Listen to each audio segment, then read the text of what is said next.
minutes left on Monday MLB Central. You ready for a little test, gentlemen? Sit up straight. Baller Strike is the name of this game. I said, are you ready, Robert? I'm ready. You Let's agree? go. I mean, I thought it was rhetorical. Okay. It is a strike. If you disagree with my statement, it is a ball. We have long debated the use for Shohei Ohtani on the mound. He threw the hardest pitch of his career over the weekend. Shohei Ohtani will be an opener for the Dodgers in the postseason. Baller Strike. I think it's the ball, and the reason I say that is that I envision at some point he's going to be built up and he's going to throw more innings than he's throwing now, of course. I don't know why I can't get it out of my brain. The WBC, he against Trout, I envision Ohtani getting the last out in a postseason series. I mean, yeah, it's a ball for me. I don't think he'll be the opener. I think that, like you said, we're either going to see him throw multiple innings or in a pinch. We know the Dodgers sometimes zig when they think they're going to zag. So it would not shock me to see Shohei come out of the bullpen and close a postseason game. Completely agree. 3-0 count. Ball here. Shohei either closes the game, throws the most important 3 outs, or he's a starter and goes out and wins you a game, one game with who he is. He threw a season-high 2 innings on Saturday in Kansas City. Of course, he's ramping back up from injury. We will host a press conference coming up to announce the starters for the All-Star game. Right now, as it stands. Showdown time with Jake Peavey. I know you talked about this on Central earlier. This was my idea. I did an essay on it last week. The Dodgers have stumbled onto the answer. The Shohei Ohtani pitching thing, which I know he's a great pitcher, but he's too valuable as an everyday position player. The opener. And so he pitches 2 scoreless innings this weekend. He peaks at 101.7 miles per hour. They've stumbled upon it, Jake. I'm convinced they should use him as an opener. As an opener, how many? Every 5th day, every 6 days? Whatever you want. I would have him regular rest, let him open there. You can also sprinkle him in a little more, but I like the routine. I also like him being comfortable that, hey, today's my start day. Perhaps my mind shifts a little bit, and there's no limit. If you want to, any given day, say they're playing a big series against the Padres, you want to keep him in 4? Keep him in 4. But start him going 1 or 2. I just can't use my best pitcher in the first 2 innings of a ball game. If he's going to be a reliever and have to throw innings in this ball game, he's better than anybody the Dodgers have in the bullpen and will ever have. Shohei is. And you want to use him late? But isn't that messy? It's like when you're starting him. When is he certainly warming up? It's messy. That? I don't know how you can do it. I do. Do it this way. It's clean. He knows when he's starting. He has his routine. He goes and pitches, and then at a certain point, hey, put that down. Now you're a batter. Right. I can see your point. I really do, because of the cleanliness of getting him some innings. I just have, like Ron Darling said, dreams of him running down there and closing the game like he did in the World WBC. It's exciting, but I really think amongst all of this, he's a starter. Starters, there's a reason why these guys are paid. There's a reason why they throw the innings. And he's a number 1. He is a number 1 starter for my team. Shohei Ohtani is starting every 5th, 6th day in the playoffs. He's starting and winning me 2 games with 5, 6 innings. Level of concern for him later in the year when he's pitching and he's hitting, him holding his hip, him holding his elbow. He's had 2 major surgeries already, right? You can kill the golden goose. You certainly can, but you've got to let him be. I think he's driving a lot of this ship and going to make a lot of decisions. I think he's warranted that decision. Certainly Tommy John surgery happens to everyone. I don't think that playing in the field. Well, you want to avoid it. Well, he's already had it. Not have another. You can have more. No, you don't want it. I ride this train until the wheels fall off, and then we figure out. I'm trying to keep the wheels on. 2 innings. Say, hey, big guy, you're my guy. 2 innings, we sit you down. Don't underestimate the value of a scoreless first inning and a scoreless second inning, right? I'm just floating it out there. All right, young star pitchers. You've just got fat thumbs, and that's tough. Exactly. Yeah, there's no solve for that, but we will continue on. You're gonna have to soldier on and make it through. I know it's gonna be tough for you, but we'll figure out a way. I want to talk about the Dodgers. I know you want to talk about the Dodgers.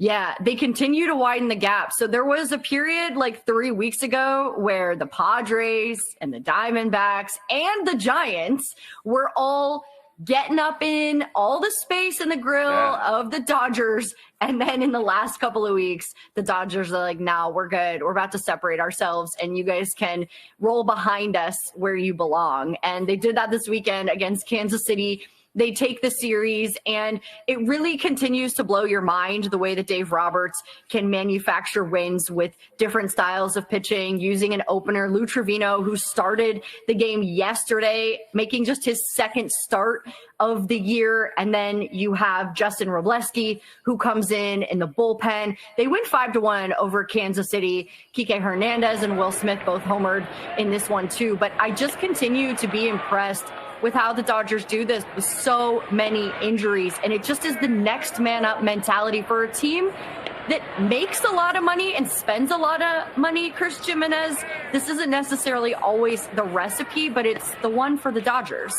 It absolutely is. And to me, all of the credit in this needs to be given to not only the front office and Andrew Friedman and Brandon Gomes, but to Dave Roberts and the rest of his coaching staff. You know, to be able to win as malleable as they do, meaning you're talking about having a new roster on shuffle almost every day because of injuries, because of how they work the roster to begin with. Like, they do the best job in Major League Baseball of acquiring as much depth as humanly possible, and then having to dive into that depth, utilize them, get these guys to the big league level, and it looks like they've been there forever. Whether it's their own young guys, it's guys that they've signed that's been brought up from AAA, they do the best job in baseball of identifying talent, understanding, and letting these guys know what they're good at, and then going out there and doubling and tripling down on it. Yeah, and then, oh, by the way, they just have a guy named Shohei Ohtani who it helps when you have a little upper end talent too. Don't get me wrong. No big deal. Just you know what? Just another day at the park. 2 scoreless from Shohei in that start. And I'm sure they will continue to increase that number as they see fit and as they see comfortable. Here's my concern on the other side of things real quick. The Royals have scored the fewest runs in all of Major League Baseball. They are dead last in runs scored. They're sitting in 4th place right now. And I am concerned that the team I thought was going to win the division is going to finish below 500 and miss the postseason this year. And that, to me, is really alarming that they cannot manufacture runs right now. The pitching staff is kind of holding down their end of the bargain, but it's really been a struggle for them to produce any kind of meaningful runs. The scary thing is that was my biggest question for this team coming into the season was, I loved the first 4 to 5 guys in this lineup, but 5-ish, 6 through 9, it was how in the world can they get this lineup to turn back over to Bobby Witt and company. Michael Garcia has been really, really good this season. Bobby Witt's just been okay. And I know that's crazy to say, but he set the bar so high, his standard is set so high that we're looking at a 280, a couple of home runs. He's barely in double-digit homers now. Like, that's an okay year for a guy like Bobby Witt. And again, he has to be a superstar on a daily basis for this offense to click the way it needs to right now. And they need some help offensively because you're right, the pitching staff's been really good. Their bullpen's nasty. Yesterday, Bubic lost, which he hasn't done a lot of. He's been so good this year for the Kansas City Royals. But offensively it's just been a dearth of offense. That was a big word for me to use on a Monday morning, too, by the way. How do you spell that word? Is that an E or a U? I couldn't spell that if I tried on any day, let alone Monday. Wow. Okay, we're going to have to look that up in the break. I need to know more about that one. A $10 word on a Monday, man. You really are giving the people welcome. what they want today. You are welcome. In Scrabble, that would probably win you the game, right? If we're talking about board games, Chris bought a vowel. I think I bought a couple of them because in my mind, there's a few vowels that go into that word. Yeah, is it like EU? I'm curious now. I can't wait to look that up. You don't even want to know how I would spell it, so I'm just going to leave it at that. Yeah, just like my live math, you don't do live spelling. That's good. Actually, I just saw the other day doing adult spelling bees with your friends, like, maybe like a little backyard. Yeah, that doesn't sound like fun to me. No, it sounds like a lot of fun to me. I think I would really like it. In 4th grade, I'd rather be an Jimmy, umpire. Okay, you can be the ump. You can be the word master. In 4th grade, I was in the spelling bee and I lost on baloney, which is tough. It's a tough one. But 4th grade. Baloney? Like, is there a Y in that? Baloney. Oh, did you know there's baloney? Okay. There's a G no Y in it. that. Yeah, there is. There's a G. I did know that, but I still couldn't spell it right, so it doesn't matter. I know. It's kind of criminal, to be honest, that there's a G in that word, but that's okay. I digress. One more thing really quickly. I want to go back to Ohtani. So he threw the fastest pitch of his career this weekend in the big leagues, right? He's thrown 102 in the World Baseball Classic, but he threw 101.7 miles per hour to Vinny Pasquantino. And Vinny Pasquantino has now, unfortunately, been on the wrong end of Shohei's two fastest pitches in his career, which I think is hilarious. Like, if anyone in the league was going to have this happen against them, I feel like it should be Vinny Pasquantino. But why? What did Vinny do to you? Nothing. I just feel like Vinny can take it. Like, Vinny can handle the fact that he's the guy who Shohei is coming after. Don't you feel like they would be like best friends if they were on the same team? They would be best friends. Yeah, I would assume. I mean, Vinny, you feel like could be best friends with almost anybody, truthfully. Yes. So Jeff Passan tweeted, by the way, about this. He said this season there have been 163 pitches thrown harder than 101.7 miles per hour, which was the fastball of Ohtani. And this is the hardest one of his career.